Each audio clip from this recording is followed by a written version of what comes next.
Good evening and welcome to Eagle Eye News at 6. I'm Beauman Ivester. And I'm Alice Estes. Thank you for joining us.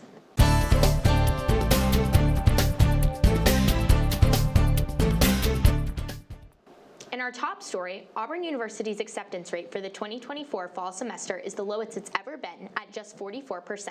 This officially makes it the second most difficult school to get into, right behind Tuskegee University at 30%. Back in 2021, the university's acceptance rate was at 71%, meaning that it's dropped significantly in just 3 short years. The lower acceptance rate seemed to be a direct result of the university's success, as Auburn was recently ranked #1 in the nation for happiest students, according to the Princeton Review. In addition, Auburn University is one of the highest graduation rates in the state, averaging at 81%. Unfortunately, back to school is not always good news for the Auburn area. Eagle Eye reporter Ben Bradfield gives us an inside look at DUI rates around Auburn, Alabama. Auburn University is facing increasing concerns over alcohol misuse on campus, as new data reveals a significant rise in public intoxication trends. According to recent crime reports, public intoxication now accounts for almost 13% of on-campus crimes this semester, nearly doubling from the 7% figure from 2023. Alcohol lowers your inhibitions. It does. It can, one mistake, one bad decision can be harmful. It can really be devastating to your life or to your career. However, it doesn't have to be. While alcohol-related crimes have increased, some students, like freshman Kirsten Wilson, are aware of the risk involved. I think it can impact their grades, and if they're just kind of focused on drinking and having fun, then they're not focused on their schoolwork, and that can impact their college life and just their life after college as well. Other students share advice on how to stay safe for those who choose to drink legally and responsibly. Be with friends when you go do, like if you drink or anything like that. Make sure you're with groups. That goes for anyone, really. Several on-campus resources include contacting Auburn police, who remain available 24/7, reaching out to student counseling, or finding Auburn's student security shuttle that operates between the hours of 7 a.m. to 6 p.m. Reporting to you from Auburn, I'm Ben Bradfield with Eagle Eye TV. Thanks, Ben. 1 week ago today, a 21-year-old man was fatally shot by a member of the Auburn Police Department after they responded to a call at the Magnolia apartment complex on West Longleaf. Amari Young was shot after allegedly forcibly entering the officer's apartment. Young was armed with a handgun. No officers were injured, and the Auburn Police Department requested the Alabama Law Enforcement Agency's State Bureau of Investigation to investigate the officer-involved shooting. The State Bureau's investigation is ongoing. Auburn celebrated the grand opening of the Graduate Hotel this week. Ava Marquise reports in.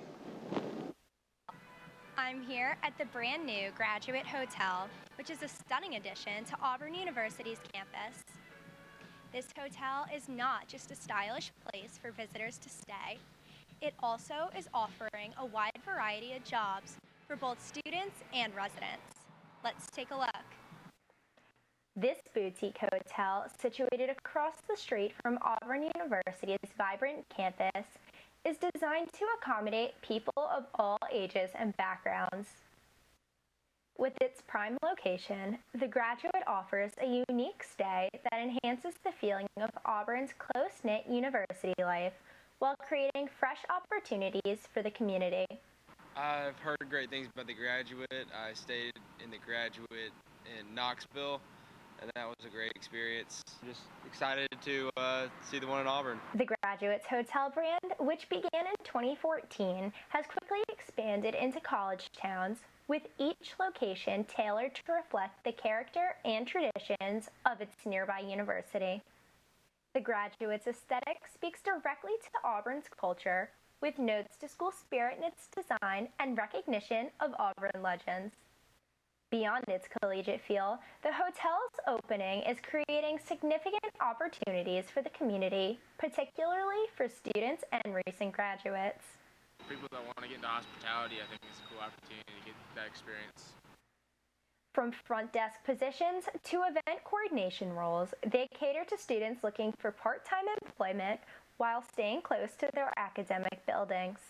I am a valet attendant, currently working on becoming a supervisor for the parking management company, and we just make sure the car is handled in a safe and careful manner. With the graduate open for business, Auburn University's surrounding area feels more connected than ever, offering traditional experiences for visitors and a new chapter of opportunity for its community. This is Ava Marchese, Eagle Eye TV. Thank you, Ava. In other news this week, homecoming preparations are underway. Not only is the homecoming against New Mexico happening, but Miss Homecoming elections are taking place, Family Weekend is here, and lastly, the annual homecoming parade will be this Friday night. The homecoming parade will take place next to Sanford Hall. It will start at the corner of South College and Thatch, making its way towards East Magnolia, then passing Toomer's Corner, and finishing again next to Sanford Hall. After the parade will be a pep rally and concert on Sanford Lawn. Everyone is invited, and the parade will begin promptly at 6 p.m. The school year started off hot with an AUPC concert for students to attend featuring the Driver Era. The band has some familiar names, including Ross Lynch, that drew huge crowds. Students began lining up in the morning, and a certain number were let in with tickets. There was food and games for the wait time, but once the doors opened, the party really got started. The Driver Era aimed to impress with a lively performance that kept crowds on their toes. There was a VIP meet and greet following the show for a few lucky students to attend. When we come back, you'll get a look at the upcoming presidential debate and what the candidates are doing to prepare. You're watching Eagle Eye News at 6.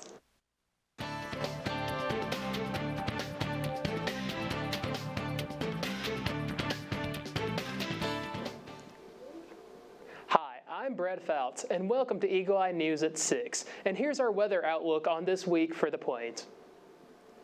Not too many clear skies early in the week, as you can see here on Tuesday and Thursday. We're going to have some heavier cloud coverage, and then later on Thursday and Friday, we're going to see some stormy days on campus. So be sure to bring your umbrella for class.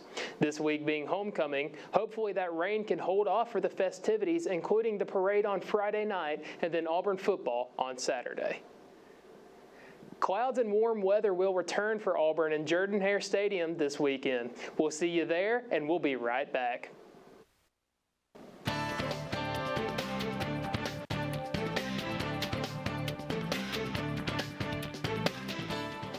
Schools across a swath of central Kentucky are closed today, and residents have been urged to remain on high alert as the manhunt for an interstate shooting fugitive spills from the weekend into work week rush hours. Investigators say at least a dozen vehicles were hit by bullets Saturday, and 5 motorists were wounded, at least 2 seriously. Laura Aguirre brings us more as the search wears on and the pressure to find a dangerous gunman intensifies. Kentucky law enforcement agencies know who he is, but not where he is. Interstate shooting fugitive Joseph Couch remains on the run into a third day. The 32-year-old former Army reservist has evaded capture since Saturday afternoon. That's when, say authorities, he fired several shots from an AR-15 rifle into multiple vehicles that were traveling along I-75, about 65 miles south of Lexington. I know the citizens of our community are stressed to the max, and law enforcement is working tirelessly. We've had phone calls, we've had tips, and that's exactly what we want you to continue to do. What authorities do know is that Couch legally purchased his AR-15 and about 1,000 rounds of ammunition shortly before the shootings. His victims, investigators believe, were chosen at random. Couch's vehicle, the rifle, and the ammo were later found in a densely wooded area, but Couch is still described by law enforcement as armed and dangerous. Stories are emerging of a shaken community from those caught in the shooting's chaotic aftermath, like frightened band students whose bus sat idle on I-75 for 3 hours Saturday. There's just a general level of concern and anxiousness and really just eagerness to get the bus moving. And players at a nearby paintball field had to race with staff into lockdown. Everyone was scared. Everyone was just calling their family. My message would be, that we would ask that he would give himself up. And we're not going to quit until we do lay hands on him. I'm Laura Aguirre reporting. Vice President Kamala Harris and former President Donald Trump will square off in their first and potentially only presidential debate tomorrow in Philadelphia. Our Washington correspondent Julia Benbrook is there now with how the two candidates have been preparing for what could be a make-or-break moment. Vice President Kamala Harris has spent the days leading up to the debate hunkered down with her team in Pittsburgh, making brief public appearances. Are you ready to face Donald Trump? Yes, I am. Yes.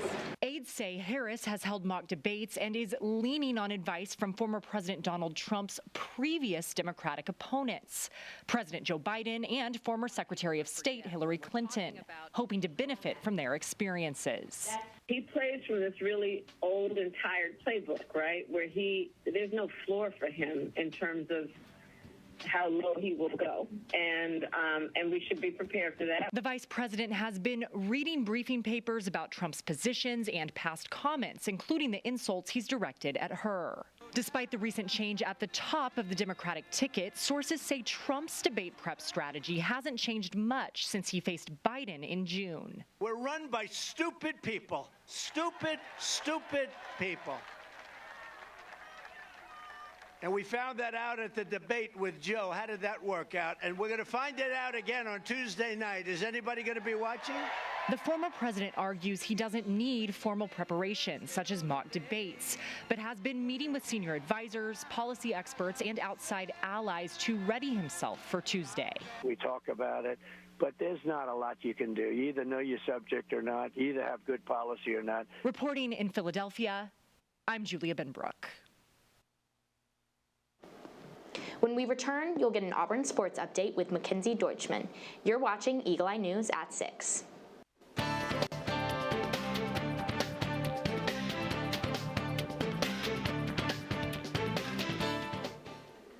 Welcome back to Eagle Eye News at 6. I'm Mackenzie Deutschmann, back to give you a recap on all the big stories that occurred in Auburn sports last week, right here on the Plains. Let's get right into it. Starting off with football, Auburn's comeback hopes fall short versus California. This past Saturday, the Tigers lost to the Golden Bears with a score of 21-14. Auburn scored the first touchdown of the game on a 15-yard pass from Peyton Thorne to Keandre Lambert-Smith. However, the Tigers struggled offensively after that opening drive.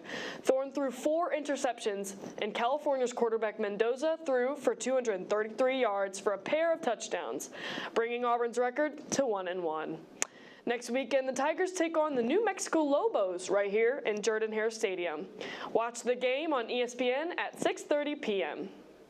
Moving forward, Auburn soccer took on number 17 Ohio State Buckeyes this past Sunday for an 11 a.m. game at the Auburn Soccer Complex. The game consisted of a lot of physicality, and in the 49th minute of play, Olivia Woodson scored the game-winning goal. Auburn stayed strong on defense to the end and won the game 1-0. The Tigers are now 7-0, which is the best start to their season since 2018. The Tigers will now take on Old Dominion next Friday, September 13th at 6:30 p.m. Moving on to volleyball, the Auburn Tigers defeated the number 15 Florida State Seminoles in an upset. Auburn's 3-1 victory is its first this season against a ranked team and brings the Tigers' record to 6-0. The game consisted of impressive plays from both Madison Shear and Lauren Dreves, which means the Tigers remain undefeated. Auburn moves on to face the number 18 Minnesota this Friday, September 13th, right here at home. The first serve will be at 6 p.m. And that's all I have for you tonight. When we come back, you'll get a look at a voter's guide to debate watching. You're watching Eagle Eye TV, Auburn's news leader.